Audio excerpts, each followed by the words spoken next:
कहाँ जा रही हो?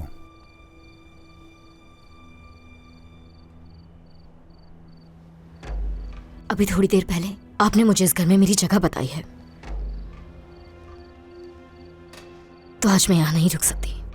ज़ैनब के घर जा रही हूँ, वहीं रुकूंगी आज रात। नसरीन, करीम, खुदा के लिए मुझे जाने दें। नसरीन, ये तो सादिया साहब है।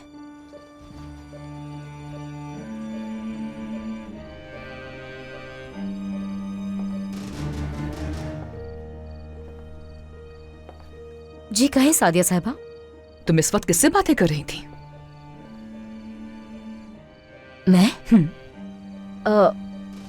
मेरी दोस्त है ना, उससे बात कर रही थी। वो बेचारी बहुत बीमार है, उससे ही देखने जा रही थी, तो बस उसे कॉल करके यही बता रही थी कि मैं आ रही हूँ।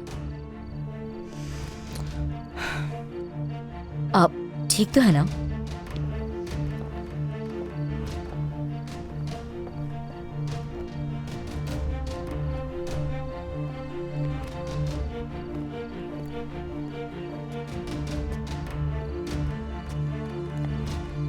नसरीन, मेहमद से कहो वो तुम्हें ले जाएगा।